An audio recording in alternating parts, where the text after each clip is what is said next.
Hey chemistry, here we go. I'm trying not to break anything on my desk here, but I've got to grab my pen because we have just the tiniest bit of page 39 here to finish up. Once we finish up the bottom of page 39, there will be a little bit of practice for you to do here on page 40. You can also complete the percent composition, or sorry, the percent water in a hydrate lab, which was related to percent composition, but it also had a little bit of an intro to the mole. There'll be another lab that we do on the mole itself, but that is going to be for after the break, right? So we had this relationship. Our original relationship with the mole was it's a unit of measurement. It's a unit of counting, right? It represents 6.02 times 10 to the 23rd of a thing, right? Particles of a thing, molecules of a thing, atoms of a thing. And I related it to apples, or to a dozen, right? If you have a dozen apples and a dozen watermelons, you have a dozen of both of them, but apples and watermelons are different in a different way, right? They have different masses. So there's another relationship that you need to recognize that exists between how many moles of a substance you have and how much mass that represents. The relationship that you need to be familiar with is down here at the bottom of page 39. It is that the mass of 1 mole of any compound or element is equal to its gram formula mass, right? Or the GFM. And the GFM was something that we had done last week. It's back here on page 35, the GFM, right? Remember I said that that was the most familiar. That's the one that would come up most frequently. And here's the weird reason that it could be measured in either atomic mass units or in grams. When we did, again, just to be clear, right? The mass of 1 mole of any compound is equal to its GFM. What I mean by that, when we did water here, water had a GFM of 18, and I intentionally left units off. If I was looking at a single molecule of water, 1 O connected to 2 H's, right? Boop, they stuck together. And I looked at, and I was able to isolate 1 molecule, and I throw it on a super accurate microscopic scale, it would have a mass of 18 atomic mass units. But 1, that's really difficult to isolate. 2, it's very difficult to measure. 3, it's very inconvenient to only have 1 molecule of water lying around. Like, it's not going to do me any good. Drinking that wouldn't do me any good. Trying to put out a fire with that wouldn't do me any good. Watering a plant wouldn't do any good. 1 molecule of water is not very much. So instead of using 1 molecule, I might use 1 mole, right? I'll have 6.02 times 10 to the 23rd molecules of water. And that amount, 1 mole of water, would be equal to 18 grams of water, which is significantly more water. If you had like a normal plastic water bottle, right, and you kind of, held out your fingers about this much from the very bottom, if your thumb was on the very bottom of the bottle to about the top of your pointer finger here, that would be about 18 grams of water. That would be about 1 mole of water, all right?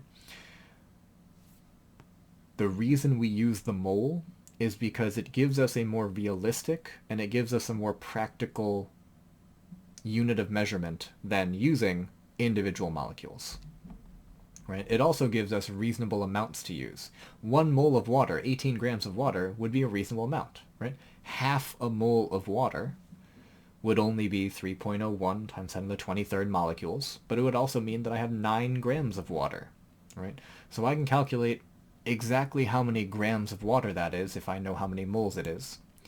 It should also kind of track that if you know how much mass of an object you have, that you can convert it into moles. There is an equation for this. The nice thing about this equation is that it is right here on table T. The number of moles of a substance that you have is equal to the given mass. It says given mass. I might also refer to it as like the measured mass, right? Excuse me. How much mass did you measure? How much mass did you have in your experiment? But the given mass or the measured mass in grams divided by the gram formula mass, the GFM, right? Adding those numbers together. The example here on page 39 is one that I'll do with you. I'll also ask you here to look at your lab, right? So if you have to pause the video and grab your lab, I would do that, but let me do this example first. If you had to calculate the number of moles, right? How many moles are there in 250 grams of CaCO3, right? So if you look, the given mass, the measured mass is 250 grams. The GFM for CaCO3, well, Ca, calcium, has a mass of 40, and there's one of them. I'm going to add that to carbon, which has a mass of 12, and again, there's one of them. And then oxygen has a mass of 16, and there are three of them, which means I'm going to do 40 plus 12 plus 48. And that is, in fact, 100. Now, very technically, the units are grams per mole. It's very rare that you will have to be that specific with units, but the reason the units are grams per mole is because the mass of calcium carbonate, CaCO3, is 100 grams for every 1 mole that you have. Which is why what we're going to do is we're going to divide how much do I have divided by how much is 1 mole, and that will give me a number of moles. So now I do my given mass is 250 divided by 100, and that was 2.5 moles, right? This should make sense, right? If we look down here, right? This is how many grams it is for 1 mole. If I have 100 grams of CaCO3, it would mean that I would have 1 mole. I have 250 grams. Well, that should mean that I have more than 1 mole. So my answer kind of makes sense. It kind of tracks, right? If you look at your data for the lab, or my data, right? Depending on if you're watching this and you're a fully remote student, you're looking at, I believe that it was 0.8 grams. I would have to check the video, but I know it's a fairly small number. I think it's 0.7 or 0.8 grams. Because calculation number 2 asks, calculate the number of moles of water. Calculate the number of moles of water. I wonder, I can probably pull up the actual lab. There it is. My goodness. It was page 13. Again, you have a little behind the scenes. I usually do this off camera, but right here. If we look at calculation number 2, calculate the moles of water lost from the hydrate. So let's say that the mass of the hydrated salt was 2.1 grams. Let's say that the mass of the dehydrated salt was 1.3 grams. That means the mass of the water was 0.8 grams. Just in theory, theoretically. I have no idea if this was the actual number, but I anticipate that it was not. But just for the sake of an example, so that you know what to do with your numbers, right? If I was doing calculation number 2, I would do that the number of moles equals the given mass, or the measured mass. So my mass of water is 0.8. The GFM of water was 18, because water is H2O. The mass of hydrogen is 1. There are 2 of them. The mass of oxygen is 16. There's 1 of them. That's 2 plus 16. That's a GFM of 18, right? If I do this math, I'm going to get a small number, and that should make sense, right? Let's look at the numbers before we finish this calculation. 18 grams means I have 1 mole. I only have 0.8 grams. Oh, see, my phone agrees. Sorry, I really thought I turned off notifications, but my phone agrees. We have way less than 18 grams. I'm not even close, which means my number shouldn't be anywhere close to 1. It should be a lot smaller than 1. So, when I do this math, and if I could find the calculator on my phone. There it is. 0.8 divided by 18 is 0.44. So the number of moles here is 0.44 moles of water. Right? And that makes sense. Oh, that's actually not even correct. I read incorrectly. It's 0.044 moles of water. That makes even more sense. It should be a very, very small number, because I have a very small amount of mass. Right. So this was number 2. If I were to do number 3, I'd be using the same formula. The number of moles equals, I need the dehydrated salt. Right. So the dehydrated salt, I have 1.3 grams as the top part, but then I need a GFM. For the dehydrated salt, that formula that I just wrote down there, CuSO4, that's copper 2 sulfate. That's the dehydrated salt. So if you think back to the video, that stuff I had in the crucible, that gray, ashy looking powder that was in there, that was the dehydrated salt. It's copper 2 sulfate. It's just CuSO4. And what that means is that I need to take the mass of copper, which is, no, that's wrong. The mass of copper is not 32, it's 64. And there's one of them.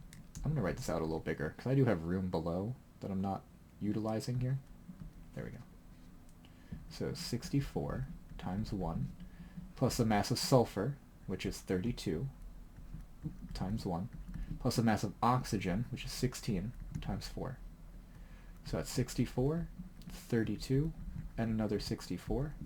That's a grand total of 160. So my denominator is 160. Again, look at my numbers. What kind of number should I get? If I had 1 mole of copper 2 sulfate, I would have 160 grams. We only have 1.3. That's nowhere near 160. In fact, this should be an even smaller number than number 2 was over there. So, if I do this, I'm going to get 0.0... I know it has to be smaller than that. Let's see how much smaller. 1.3 divided by 160 is 0.0081. I'll round to 2 decimal places. So it's only that many moles of CuSO4, right? Now these numbers worked for these numbers, right? You may have slightly different numbers for the mass of your dehydrated salt and the mass of your water. The top number here is going to be the mass of your water, and the top number here is going to be the mass of your dehydrated salt. So when you do number 2, you're going to use the number that you have here in F divided by 18, that's the GFM for water. When you do number 3, you're going to do the data point that you have for E divided by 160, that's the GFM for copper 2 sulfate. Right? You'll then be finished with all of these, these 3 calculations. There are also 3 questions. They got cut off here at the bottom of the page. They must have. It's not a big deal. But you will now be finished with that. All right? So you can turn this in. The assignment should already be online. The other thing I wanted you to do is over here. There are lots of example questions, and we are actually almost done with this little mini section of the mole. I have one more mini section to do. It's right here. We will cover this right after the break. Right? I'm not going to do it before the break, but that's it. Right? And we'll be through page 45, almost to 46 of the notes. I would go and do more, but we're in a good place. I don't feel the need to rush it. I'm not going to.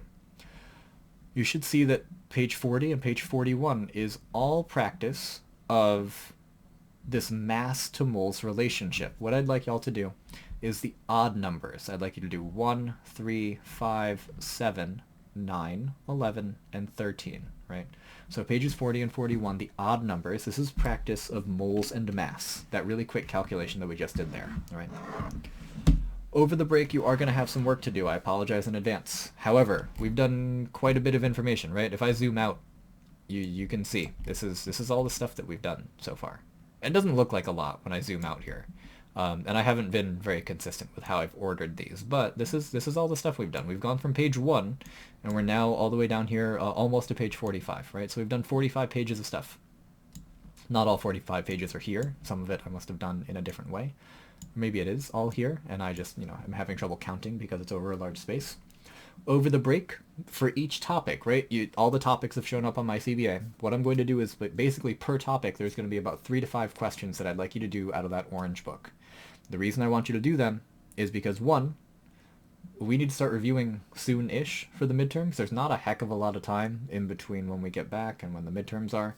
Number 2, I want you to have a little bit of a gauge, a little bit of a sense, an internal sense of like, okay, I feel good about this topic. I feel good about this topic. I feel less good about this topic. So like, let me ask questions. Let me review that topic in particular.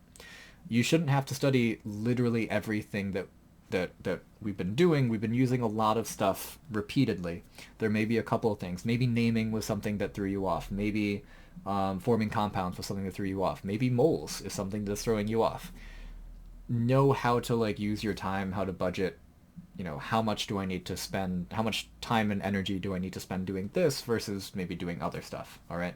I'm trying to break this down, trying to make this as straightforward as I can. That's been my goal. If you've been sticking with me all year, you really should you should be getting this on like a baseline level, get you through the year, right? If you stick with me and you do all the work, you'll do very well. But at the very least, stick with me. Try to go through all the examples that I've done. Try to look back in old quizzes and tests.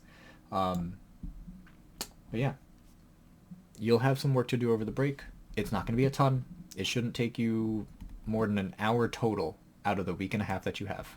But I would like you to do it, okay? In the meantime, it's page 40, page 41 for the next, until, the next time we see each other. And until then, take care of yourselves. All right, kids? Stay safe.